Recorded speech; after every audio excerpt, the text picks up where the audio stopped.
Destiny 2 used to be fun and exciting, with lore that was unique and interesting. But nowadays it feels like it's turned into a boring, repetitive game with a story that's trying its absolute hardest to be the Avengers. Look, I love this game, and I wouldn't be making this video if I hated it, but I feel like I have to- Look, I can't make a serious video. If you think I was gonna be all serious in this video, well, you're right, because I tried. But, you know, it's me, Foamy 999. I can't do that. But I have to talk about it because, like, if you can't tell, I kinda not enjoying, the game. This isn't an attack on any Bungie devs.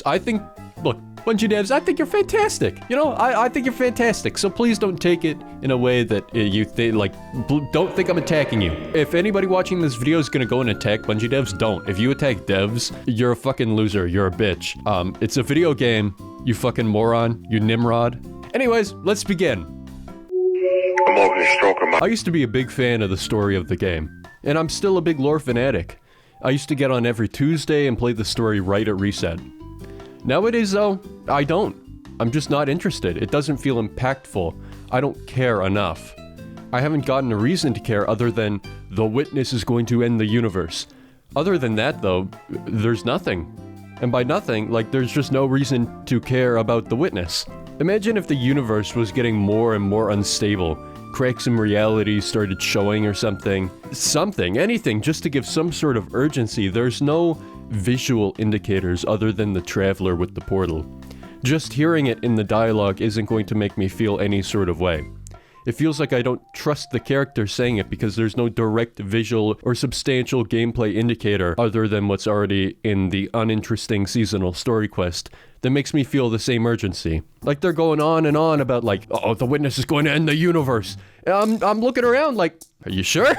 Why isn't Savathun bothered at all? Does Riven not understand that if we do not stop the witness, her eggs don't matter? It's just the same old as everything else we've done. I felt significantly more urgency in Season of the Splicer because of like the endless night than the build-up to the most important expansion in the history of this franchise. Now back to the witness. The witness itself just isn't an interesting antagonist. I don't have a direct reason to hate it other than from dialogue and cutscenes from this year that already don't make me interested in the story that much. What it did to the Traveler, which feels more like a bit of a dick move kind of thing, despite the story significance. And like chain of events stuff like how the death of Cade is caused by the witness if you go down the chain of events. It just doesn't make me interested in it. And I found the story significantly more interesting when the darkness was this horror movie evil feeling force. Back when it felt like the pyramid ships were the representation of the darkness, and the darkness traveler instead of the GTA Vice City synthwave psychedelic fungal thing that is the Veil. I guess my main complaint is that the witness is just really boring. Really unintimidating. I just don't hate it or really feel like I should have a reason to hate it. It's starting to feel like maybe I do hate it, but for the reason that it kind of ruined that feeling of this horror movie that was The Darkness. And now instead we have this weird milky looking, Megamind looking motherfucker. It was really cool at the start of Witch Queen with like Rulk and shit. Maybe that's just because, you know, Rulk was Rulk. But it's become significantly more boring as time has gone on.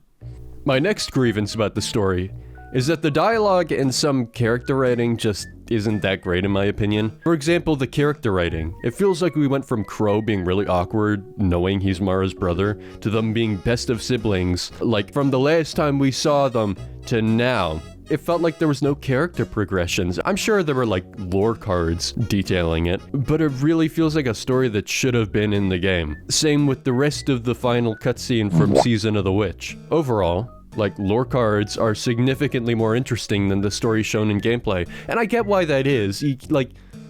Trust me, I'm the world-famous game developer of Twinks Pops. I know game development. But it still doesn't make it any less disappointing. Back to dialogue and character writing. It feels hard to connect with a lot of the characters, especially with a lot of the dialogue feeling either kinda, well, cringe.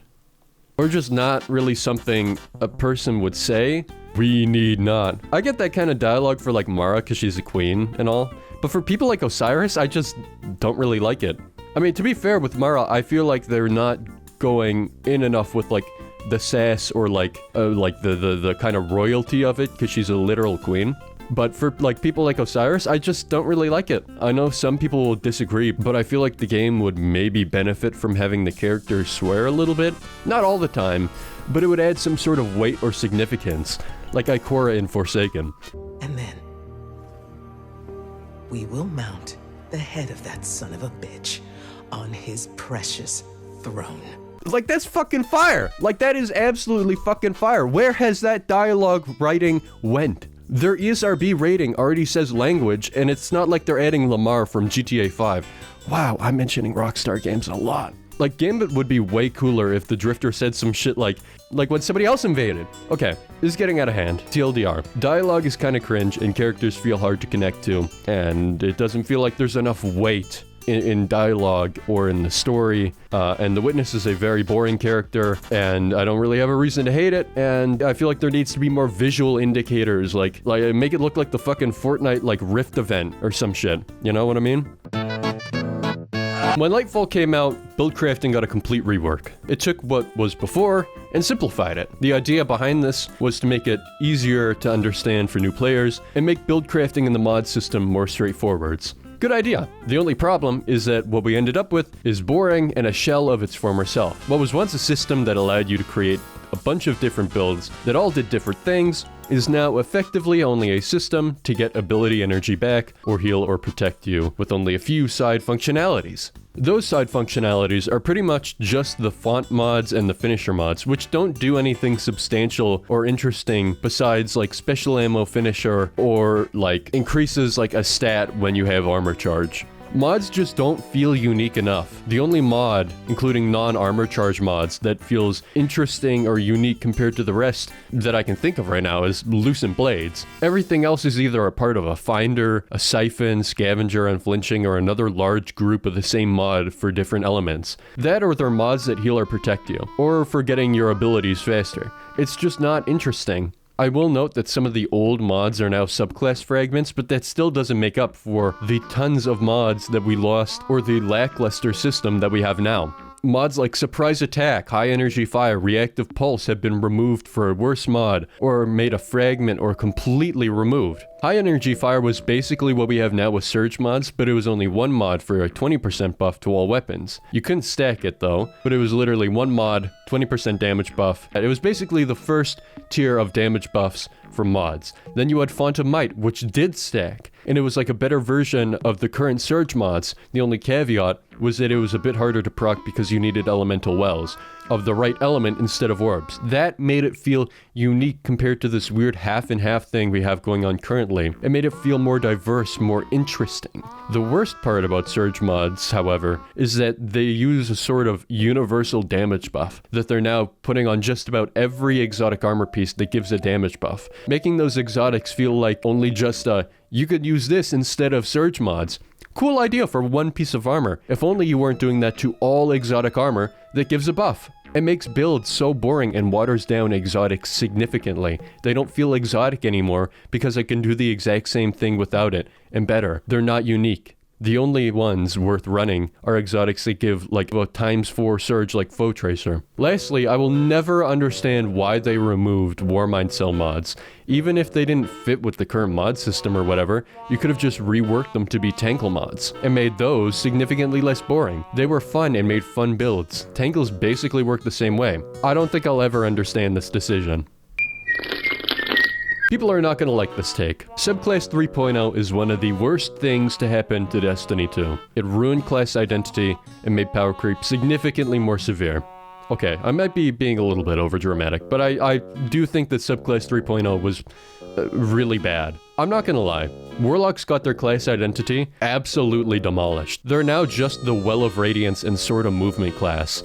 I mean, I'm not saying they weren't before, but it just further made them reliant on only Well of Radiance. Chain Lightning, Devour, Ionic Traces, Bottom Tree Dawnblade, Explosions, Benevolent Dawn, those are all now universal and are no longer a part of just the Warlock identity. Titans lost Volatile, of course, but they're still the only class that can make sunspots. It's an aspect, yeah, but Devour was given away, and it also has an aspect only for getting it. It's in the same situation, but other classes can get Devour. Why can't I make sunspots on Warlock. All classes can become invisible, but the only real ways to become invisible not on a hunter is by a finisher, Rat King, or a hunter making you invisible.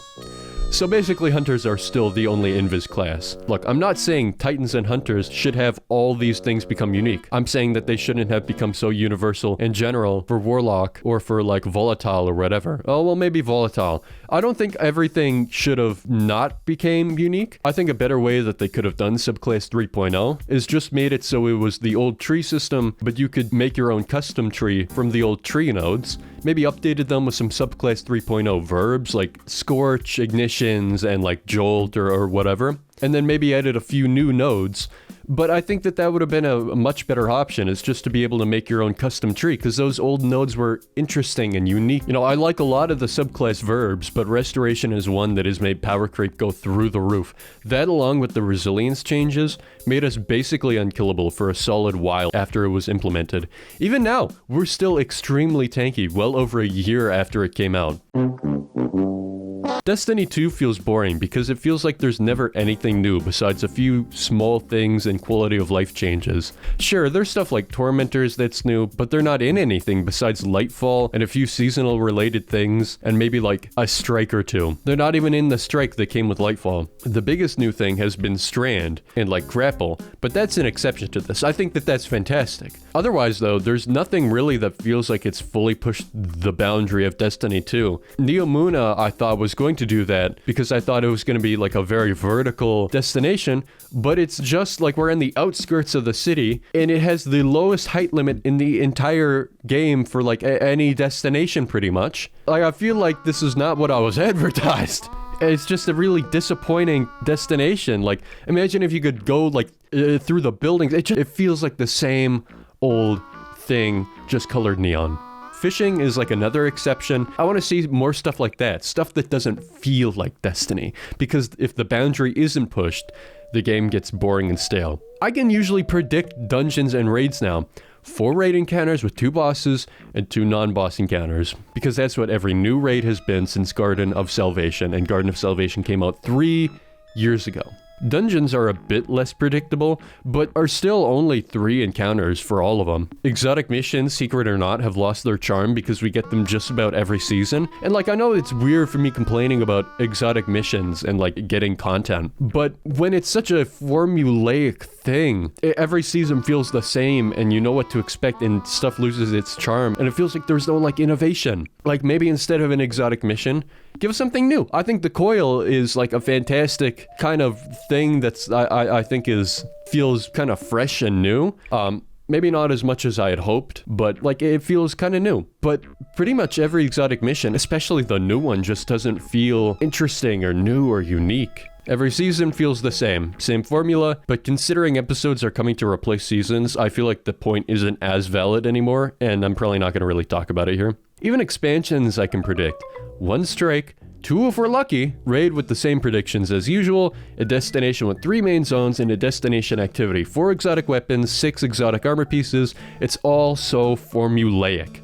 I hope the final shape is different, but I'm not holding my breath. Bungie's point about a new enemy race being the same thing as other enemy races is just wrong, because it doesn't have to be the same thing. Even the look and the story implications is what sets it apart. Even new Taken that are Taken versions of like other units like Drags or Wyverns, or maybe some new Taken from races we haven't seen before. Like what about those races that like Oryx wiped out, or like other races that the Witness wiped out? I mean, surely all those Taken aren't like dead by now. I mean, they're Taken. They can't die, probably. Well, except if I shoot them. But I mean, like, I feel like Taken don't just have a heart attack or like die from old age. I just want Bungie to push the boundary of Destiny because it feels like we're on a system of that's good enough.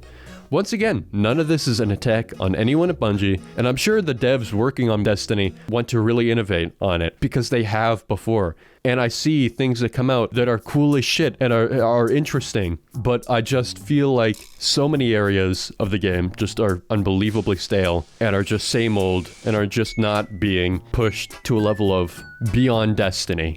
You know what I mean? Yeah, that may not make any sense. I'm just talking. I'm just yapping. I'm not gonna bring up the over-delivery image because it's been beaten to shit. And I know people are gonna mention it, but I'm just gonna leave it at, I just wanna see less same old and more new things that push the narrative on what Destiny is rather than stuff people can already expect, whether it's in gameplay, storytelling, or whatever. But I think that's about all. I just wanted to talk about this because I've not been enjoying Destiny 2 that much, and I don't like the way it's been going. Once again, this is just some feedback. I'm not attacking any devs or anyone at Bungie. They don't deserve all the shit that's been thrown at them. They're fantastic. But anyways, thank you so much for watching, and as always, go fuck yourself.